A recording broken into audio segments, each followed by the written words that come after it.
Ողջույն, այսօր կխոսենք խոճապային գրոհի եւ տագնապի մասին։ Տաղավարում հյուրընկալել ենք հոգեբույժ, հոգեթերապևտ Կարեն Ասլանյանին։ Բարև ձեզ։ Բարև ձեզ։ Ճիշտ մեզ սկսենք խոճապային գրոհից։ Ինչ է այն եւ ինչպես է արտահայտվում։ Խոճապային խանգարումը դա պարոքսիզմալ, այսինքն նոպայաձև տագնապային խանգարում է, ըստ 10-րդ հիվանդությունների միջազգային դասակարգմամբ, նա դասակարգվում է 41 կեցերով ախտորոշմամբ։ Նշեմ, որ նա գերուժգին, անսպասելի, առանց օբյեկտիվ սպառնալիքների մի իրավիճակ է, ինչի արդյունքում անձը ունենում է վեգետատիվ նյարդային համակարգի կողմից որոշակի ազդանշաններ կամ այսպես ասած խանգարումներ։ Դրանցից են շնչահեղձությունը, սրտխփոցները, սրտի շրջանում ճնշող ցավերը, գլխապտույտները, բերանի չորացումը, ոտնահատակի տակ գտնվող բամբակի, այնպիսի մի զգացողություն է, որ բամբակի զգացողություն է, այսինքն դիսբալանս է նրանց մոտ քայլքի ժամանակ նկատվում,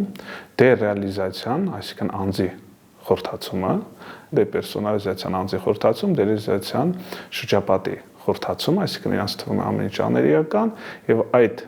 վիճակում անձը գտնվում է բավականին գեր ուժգին վախի զգացումով, ինչի արդյունքում նրա մոտ տեղի ունենում գիտակցության նեղացում, այսինքն շրջապատի անձինք, ովքեր որ ցանկանում են նրան հանգստացնել կամ վերբալ բնույթի եւ այլն, չի ստացվում, քանի որ նա գտնվում է բավականին գերուժգին վախի ազդեցության տակ։ Եվ այդ ժամանակում նրան թվում է, թե նա կարող է ունենալ մահվան եւ խելագարվելու վախ։ Իսկ դրդող պատճառները որոնք են։ Դրդող պատճառները ներկայացնեմ ձեզ, սա մեր խոճապային խանգարման տեսակներ, մենք ունենք նաև ուղղակի տագնապային խանգարում, իրարից տարբերում են ինչով, որ խոճապային խանգարման դեպքում այդ անձի տեսակին կամ պացիենտին ընդհանրապես շրջակա միջավայրը թե որտեղ է գտնվում նա, կլինի նա գնացքում, կլինի նա տանը, կլինի մարդաշատ վայրերում եւ այդ երբ որ խոճապային գրոհը սկսվում է, նա օգնություն է ուզում։ Այսինքն խնդրելով շրջապատին ու խնդրելով շակերտների մեջ ասած բղավելով, գոռալով, փրկեք ինձ, օգնեք, ես մահանում եմ։ Իսկ տագնապային իրավիճակների ժամանակ անձը ունենում է ոչ գերուժգին վախի զգացողություն, ինչի դեպքում մեծամասամբ այդ անձը կարողանում է իրան տիրապետել։ Այսինքն նշում են պացիենտները, որ բժիշկ, տեսեք, իմ մոտ կա անհանգստություն, լարվածություն, շչահեղձություն մեկտեղ, բայց ես կարողանում եմ ինձ տիրապետել, որ հանկարծ շրջապատը ինձ չզգա, որ ես ունեմ ինչ-որ խնդիրներ։ Խոճապի դեպքում դա չի գործում։ Խոճապը դա սկսում է անսպասելի գերուժգին եւ այդ անձը լքում է տարածքը։ Լքում է տարածքը, փորձում է օգնություն եւ նշեմ, որ այդ խոճապային խանգարման դեպքում, երբ որ տեղի է ունենում օրինակի համար տան մեջ, օրինակի համար սանհանգույցում կամ գնացքի մեջ մետրոներում, մարդը սկսում է արդեն աստիճանաբար անձը սկսում է աստիճանաբար այդ վայրից խուսափել, ինչը որ աստիճանաբար կարող է բերել կպչուն վախերի։ Կպչուն վախերի առաջացման դեպքում անձի կյանքի որակը սկսում է նվազել եւ դրա հետ զուգահեռաբար հնարավոր է անձը ունենա ռիտուալներ, այսինքն դրանք գործողություններ են, որոնք սուբյեկտիվ, այսինքն հանգստացնում են այդ անձին, որ այդ լարվածությունը իր մոտ անցնի կամ այդ խուսափողական վիճակը անցնի։ Նշեմ, որ մենք ունենք խոճապային խանգարում եւ ունենք խոճապային գրոհ։ Խոճապային գրոհը դա երկրորդային սիմպտոմատիկա է, այսինքն առաջնային փուլում մենք ունենում ենք դեպրեսիվ խանգարում,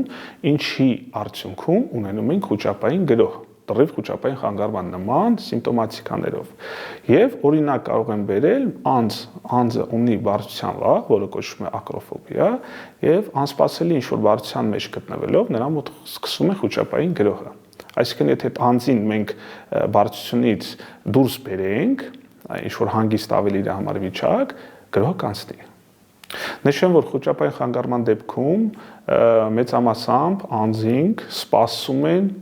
այդ խոճապային խանգարման կրկնվելուն, ինչի արդյունքում մեծամասամբ նրանք գտնվում են գրեթե լարված եւ անսպասելի սպասողական այդ վախի ներքո ազդեցության տակ։ Եվ ունենք հստակ վախ հասկացողություն, այսինքն մենք օբյեկտիվ վախի զգացողության արտաքին աշխարհի իմպուլսը ունենք, այսինքն անձը նշում է, որ ինքը վախենում է, ասենք, բաց տարածություններից, վախենում է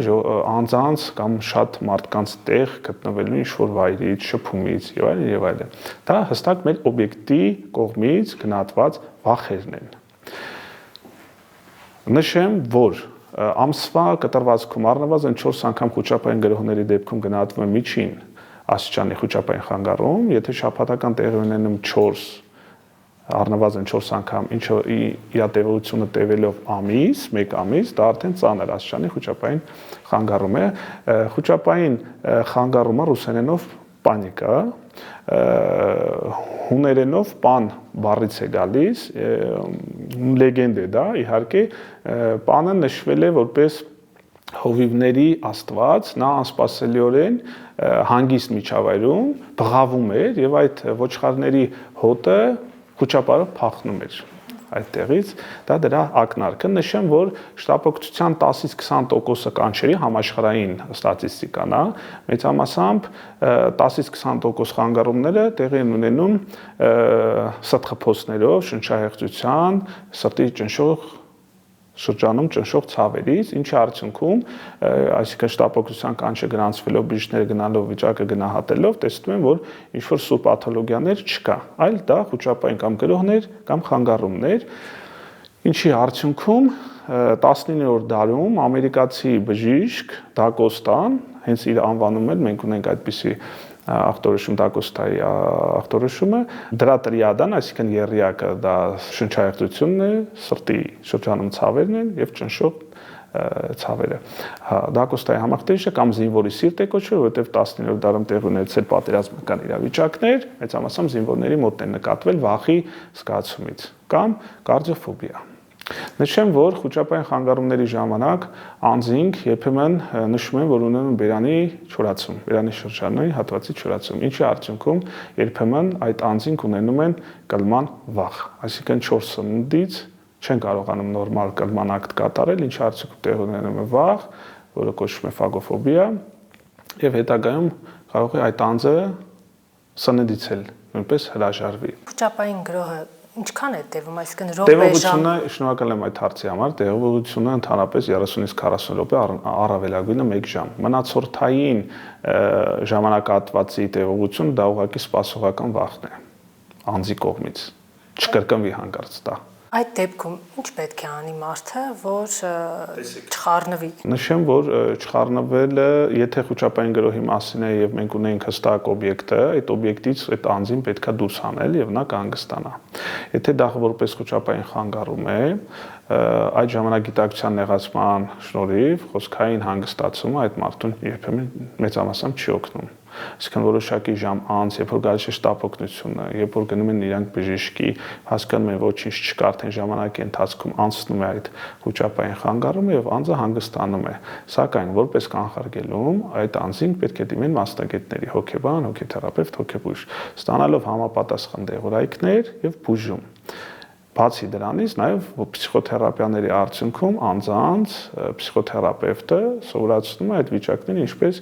հեշտ եւ հանգիստ հաղթահարել։ Ինչ արդյունքում կան շնչառական վարժություններ, կա ռելաքսացիոն վարժություններ, երբեմն արտ-թերապիա են անում, թատերական թերապիաներ, երբեմն մուզիկալնի երաժշտական թերապիաներ։ Մի խոսքով կան զբաղմունքներ, որոնք պսիխոթերապևտները եւ հոգեբանները կատարում են այդ անձանց հետ։ Մեծամասամբ դրա հիմքում ընկած է մանկական տրավմաները, երբեմն այդ տրավմաները մոռացվում են անձի կողմից, ինչը կոչվում է մատիվիրованная ամնեզիա։ Այսինքն այդ հիշողությունը չկա, ուղղակի անգիտակցության կանչն է տվյալ իրավիճակում։ Դա կարող է կապված լինել տան ինչ-որ մի իրի հետ, անձի հետ, շորի հետ, հոտի հետ, օրինակի համար, ինչ որ բերում է այդ խանգարման եւ այդ մասնագետների բուժման, զննման արդյունքներում պետք է գնահատվի այդ ոչ սպառնալիք վախի զգացողության իմպուլսը։ Եվ վերջ, տեսեք, խոճապային խանգարումը, երբ որ երկար է տևում անձանց մոտ, բերում է բավականին մի շարք այլ խնդիրների։ Դրանցից են օրինակի համար սիրտանոթային համակարգի կողմից սրտի ռիթմի խանգարումների եւ զարկերակային ճնշման բարձրացման, աղեստամոքսային տրակտի կողմից գրգռված հաստաղու համախտանիշ ենք ունենում երբեմն այդ անձանց մոտ եւ գաստրիտներ, էնդոկրին համակարգի կողմից մեծամասամբ շաքարային հիվանդություններն են։ Վահանաձև գեղձը որպես պրովոկացիա կարող է առաջացնել խուճապային գրոհ, որպես այլ խանգարման, այսինքն պատճառը հետևանքային կապը գնում է վահանաձև գեղձի որոշակի ֆունկցիաների խանգարումներից։ Խուճապային գրոհը եւ տագնապը կարող են առաջացնել ինչ-որ հիվանդություններ կամ հիվանդությունները դառնում են տագնապի պատճառ։ Պատճառ, այո։ Հնարավոր է մակերի կամի ֆունկցիաների խանգարման ժամանակ ունենանք, գլխուեղի որոշակի ֆունկցիաների խանգարման ժամանակ ունենանք տագնապային խանգարման վիճակին բնորոշ սիմպտոմատիկաներ՝ անհանգստություն, լարվածություն, անքնություն, ոտքերի անհանգիստ համախտանիշ, եւ այդ ամենը կարող է բերել դեպրեսիային, քնի խանգարումներին եւ ինչպես նաեւ սուիցիդալ մտքերին, ինչ որ բավականին արդեն դա վերջնական ստադիան է։ Բացի այս խանգարումներից մենք նաեւ ունենք ընդհանրացված տագնապային խանգարում, այդ ժամանակ մեծամասամբ կանայք են ունենում այդ խանգարումը, ինտրովերտ կանայք, այսինքն ավելի քիչ շփվող, ավելի փակ կանայք, ովքեր գտնվում են մշտապես ստրեսային իրավիճակներում, թե գործը, թե աշխատանքի տեղը, թե տանը, մի խոսքով, եւ ունենում են մեծամասամբ ապագայի հանդեպ վախեր, տագնապներ, հարազատից հետ մի բան չլինի, երեխայից հետ մի բան չլինի, մի խոսքով։ Իսկ թվում է այդպես բոլորն են մտածում։ Այո, բայց ունենք նաև որ մշտապես են գտնվում այդ անհանգիստ, լարված, ջուրագրգիռ, անքուն սիմպտոմատիկաները բավականին շատ են։ Կարող ենք ասել, որ երկարատև սթրեսը հանգեցնում է խուճապային գրոհի առաջացման։ Երկարատև ստրեսի արդյունքում մենք երբեմն ունենում ենք հուզական ոլորտի բթացումներ, այդ ժամանակ ընդհակառակը կյանքի հանդեպ որակը եւ էմոցիոնալ համակարգը իջնում է, այսինքն ոչ թե մենք ունենում ենք խուճապային ինչ-որ գրոհներ, խանգարումներ, այլ ընդհակառակը ավելի շատ հուզական էմոցիոնալ ոլորտի պասիվացում, երբեմն ասում ենք բթացում։ Հաճախ հոգեբանները նշում են, որ մարդիկ, ովքեր շատ են դիմանում, շատ բան, այսպես ասած, ներս են գցում, իրենք են հակված նման խնդիրների, այդպես է։ Այո, ինտրովերտ, այսինքն ավելի փակ մարդիկ են դրանք, մեծամասամբ երբեմն լինում է, որ անձինք բավականին ծանրաբեռնված իրենց աշխատանքի արդյունքում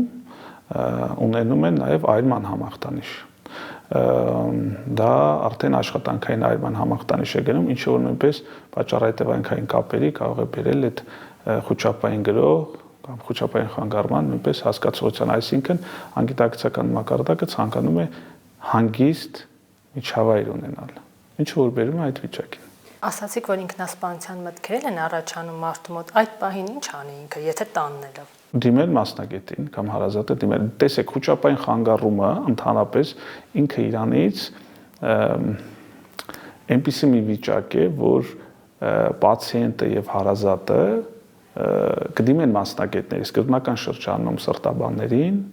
այնուհետև նյարդաբաններին, այնուհետև նոր հոգեբան, հոգեբույժ կամ հոգեթերապևտներին, ռուսական լիտերատուրայի գրականության մեջ երբեմն այսպիսի մի ասացված կա՝ «բիգուշի սամ զասաբոյ» այդ պացիենտներին, որոնք որ վերջնական փուլում նոր գալիս են դիմում են հոգեբանի կամ հոգեբույժի։ Ու նշել է, որ ունեցել են բավականին հետազոտություններ, բավականին ծախս են տեսել իրանց բուժման նպատակով, բայց անարդյունավետ, արդեն սկեպտիկ, անհավատ ձևով վերջնական փուլում դիմում են մեր նման մասնագետների կամ հոգեբույժ, հոգեթերապևտ, հոգեբան ու նշելով մենք հոգեկան չենք բժիշկ, բայց մեզ խնդրում ենք օգնեք։ Տարիքային առումով ամենաշատ որ տարիքի մարդկանց մոտ է հանդիպում խնդիրը։ Տարիքը մեծամասամբ, ասենց նշեմ, 20-ից 40 տարեկան անձանց մոտ է մեծամասամբ ստատիստիկան գալիս այդ խանգարումների, երբեմն ունենում ենք տարիքային կրիզիս հասկացողությունը 30-ից 40 տարեկան մոտ անձանց։ Այսինքն մինչև դառնում է սթրեսակայուն։ Ну, դրանից հետո, տեսեք, ստրեսի դեմ յուրաքանչյուր անձի տեսակ ստրեսը յուրովի է ընդունում։ Անձի տեսակ կարող է շատ ծանր տանել, անձի տեսակ կարող է հանգիստ, ավելի համեմատած հանգիստ տանել եւ ի վերջո մենք բացի այդ ստրեսակայունության հասկացողությանը նաեւ այլ էմոցիոնալ համակարգի կողմից հասկացողություններ ունենք, երբեմն հասկացողություն կա տեսողական ապաթիա կամ լսողական ապաթիա, այսինքն այդ անձը օրինակի համար տեսնելուց ոչ մի հուզմունք կարող է չզգա։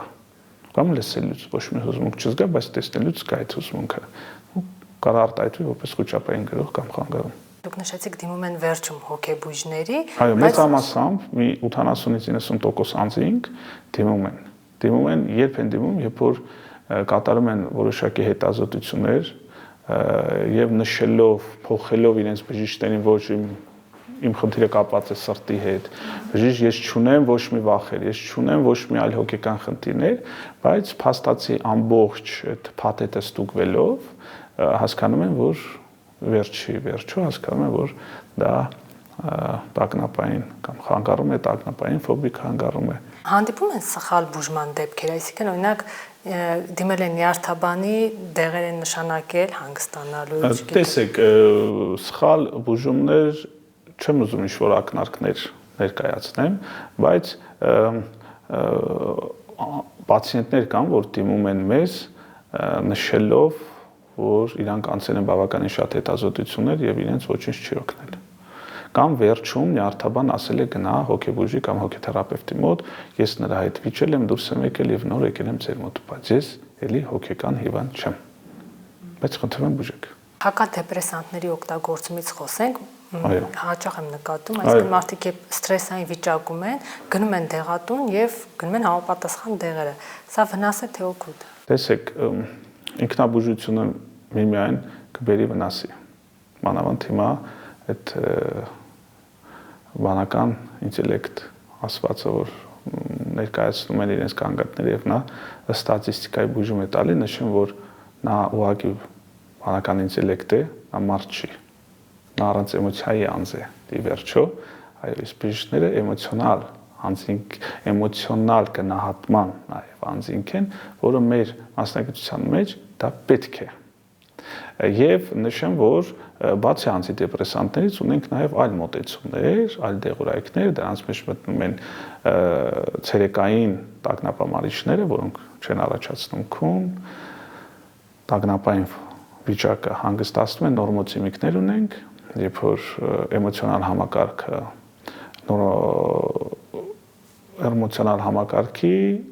նորմալիզացիա, այսպես ասած, այսինքն վերև եւ ներքևի տատանումը ավելի են պակասեցնում եւ անտիդեպրեսանտներն են։ Նշեմ, որ անտիդեպրեսանտների մոտեցումը երբեմն բերում է հակառակ ռեակցիաների։ Այսինքն անձը կարող է անտիդեպրեսանտ օգտագործել եւ խոճապային գրոհը կրկնվի կամ արդեն իսկ դեղը խմելով ներշնչողական վախ ունենա, որ այս դեղը ինչ չօգնի կամ այս դեղը իմ հետ ինչ կլինի, այո, արհեստական իրամոտ սկսվի ինչ-որ վախի զգացողություններ ու հրաժարվի։ Ունեցել ենք այդպիսի դեպքեր, հրաժարվում են դեղորայքներից, զուգահեռաբար դեղ, փսիխոթերապիա եւ բժշկի հետ անմիջական շփում, այսինքն իր գանգատները, բողոքները միշտ ներկայացնի, որ փուլում ինչ զգացողություն է ունենում, որ փուլում իրեն ոնց է զգում եւ այլն, մեծամասամբ այդ անձինք ունենում են քանի խանգարումներ։ Տեսեք, երբ որ խոճապային խանգարումը տեղի ունենում տան մեջ, երեկոյան ժամին, մթության մեջ, այդ անձը ունենում է արդեն մթության կամ միայնակության վախ։ Ինչ որ աստիճանաբար կբերի այդ մարդուն մենակ չլինելուն, ինչ որ կբերի մթության մեջ նույնպես մենակ չլինելուն, հետը միշտ մարդ լինելուն, դա արդեն կյանքի որակի նվազեցում է, որակի իջեցում, անձը սկսում է խուսափել, աշխատանքի չգնալ, մի խոսքով, նույնը կարող է լինել սանհանգություն, լողանալուց, անձը հնարավոր է այդ գրոհից հետո վախենա մտնի արդեն, այսինքն կպչուն վախ լինի, որ ես վերջ կմտնեմ լողանալու եւ կունենամ այդ խանգարումը կամ այդ վիճակը։ Խոճապային գրոհի դեպքում կյանքին վտանգ սպառնում է։ Կյանքի վտանգ, սենց ասեմ, տվյալ պարագայում այդ վիճակներից առաջացած այլ սոմատիկ խանգարումների կբերի, բայց ինքը իրանով ուղղակի, քանի որ գերուժգին վախը եւ ցանկացած անձ, երբ որ ունենում է գերուժգին վախ, միմիայն առաջին իր վախը այն է, որ չմահանա կամ չխելագարվի։ Զուտ դա է, բայց դա տևում է որոշակի րոպեներ, 30 րոպե, 40 րոպե եւ վերջ։ Ընդհանուր այդ վիճակը անցնում է։ Մնացորդային երևույթները դա ուղղակի սպասողական կրկնվելու այդ վախի, գերուժգին վախի զգացողությունն է։ Եթե գրոհը լինում է օրինակ ավտոբուսում, մետրոյում, չգիտեմ, այդ պահին ինքն իրեն ինչպես օգնի մարդը։ Տվյալ պարագայում նշում կամ պետքա նախապես նշանակված դեղորայք ինքը ունենա, երբ որ զգում է այդ իրավիճակը սկսվել է, ինչ որ անսպասելի է սկսվում, եւ ինքը փրկության կարիք է զգում, հնարավոր է այդ մետրոյում այդ անձինք սկսեն շրջապատը սկսի իրեն օգնել, օրինակի համար այդ ավտոբուսի վարորդը կանգնի, շտապօգնություն կանչեն, համենայն դեպս ես իմ բոլոր պացիենտներին նշում եմ, որ ցանկալի է տագնապա մարիչները պահել ձեր մոտ, այդ պահին անմիջապես խմել։ Միևնույն է, մեկը տեսեք, դեղորայքը միջև սկսում է ազդել, ասում եք ժամանակ, տագնապնել է կամ խոճապային այդ գրոհնել է, միջև այդ փուլը արդեն իսկ անցնում։ Ուղղակի մնացորդը արդեն այդ հանգիստ վիճակը պահպանում է դեղորայքը։ Կա ռելաքսացիոն վարժություններ, շնչառական վարժություններ, որոնք սովորեցնում են հոգեբանները, պսիխոթերապևտները եւ հոգեբույժները տվյալ իրավիճակում ոնց ավելի մեղմացնել, բայց դա բավականին բարդ է, երբ որ անձը գտնվում է միայն կամ միանձնյա, ասենք, կամ մենակ լինելով այդ իրավիճակի մեջ, ինքը բավականին բարդ զգացողություն է եւ կառավարելի։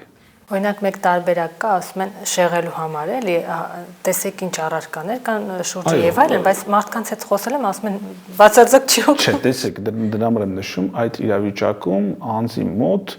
վերբալ կոնտակտը, որ իրան ասես օրինակի համար սարա այն արա, նա ուղղակի ուզում է փրկվի այդ իրավիճակից։ Դա համար տարբերություններից մեկը ուղղակի տագնապ եւ խոճապի դա է։ Տագնապի ժամանակ վերբալ կոնտակտ կարող է ստեղծել այդ մարդը։ Այդ մարդը գանգատ բոկավա, ես անհանգիստ եմ, լավ չեմ, ինչ անեմ, այդ վարժությունները, այդ ընկալիչների վարժությունները, տեսողական, լսողական, համի հոտի կամ շնչառական վարժությունները օրինակի համար թղթյատոպրակի մեջ շնչելով,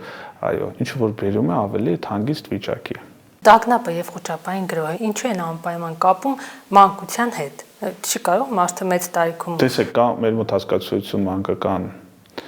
կոնֆլիկտներ, ստրեսներ, տրավմաներ, բացի դրանից ունենք նաեւ գենետիկ հասկացողությունը, այսինքն ժառանգական ֆակտորը, ծնողներից մեկը ունենում է որոշակի տագնապային ֆոբիկ հանգարումներ, կապ-կապ անձի տեսակ է լինում։ Մի խոսքով, ինչ որ երբեմն մոռացվում է անձի կողմից այդ տրավմաները եւ մեծանալով ունենում են X իրավիճակը հիշեցնող, որը որ գիտակցական մակարդակում չկա, X իրավիճակը հիշեցնող մի վիճակ, որը բերում է այդ խոճապային խանգարում, բայց նա էլ չի հասկանում, թե դա ինչու է այդպես։ Հոգեբանի եւ հոգեթերապևտի զննումների եւ պացիենտի այդ բուժման արդյունքում հասկացողությունը այդ անգիտակցական օբյեկտի պետք է նրանք բարձեն։ Եղելությունը զուտ դա է։ Ինչը որ կոչվում է վերջնական փուլում insight, այսինքն նա հասկանում է իր եղելությունը, ինչի համար է նա այդ վիճակի գտնվել կամ գտնվում։ Եվ հետո արդեն իսկ լրիվ լավացումը կամ հոգու լավացումը կոչվում է կոտարսիս։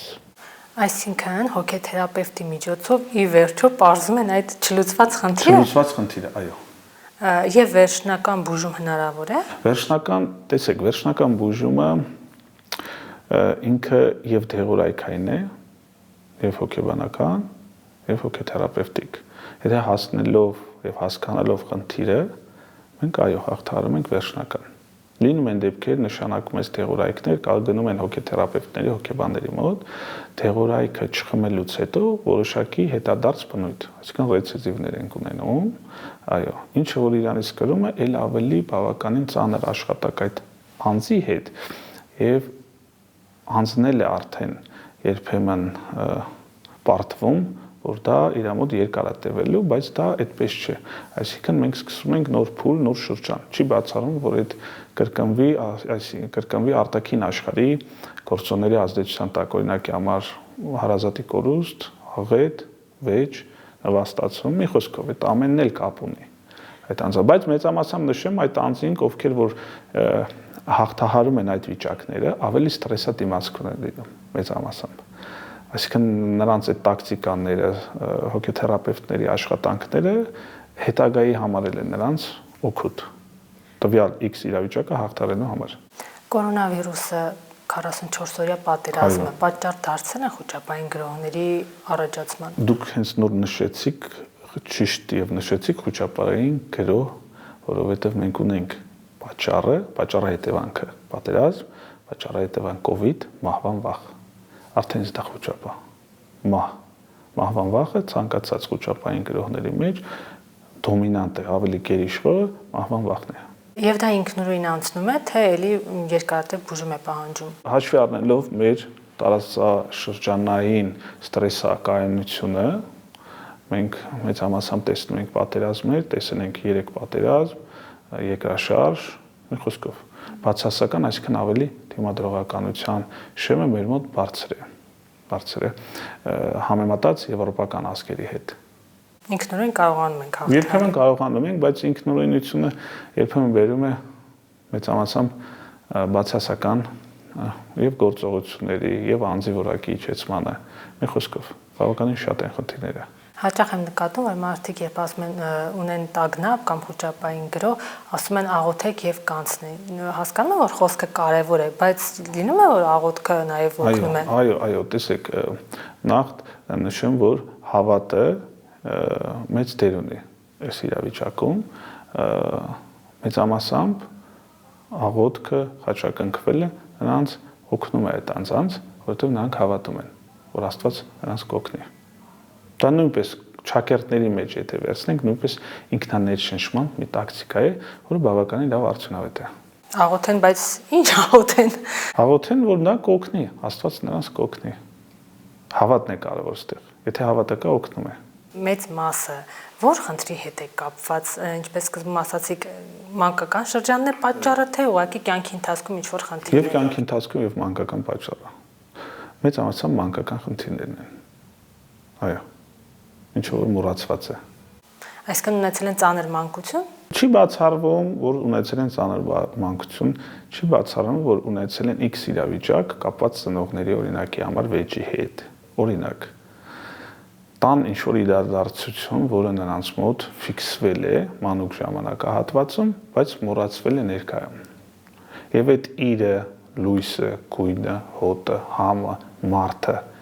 դա իրան հիշացնում է, բայց նա էլ չի հասկանում ինչն է պատճառը։ Եվ այդ խոճապային գրողը խանգարումը սկսվում է այդ անձի մոտ։ Շնորհակալություն։ Ձեզ եմ շնորհակալ հրավերի համար։ Մենք զրուցում էինք հոգեբույժ, հոգեթերապևտ Կարեն Ասլանյանի հետ։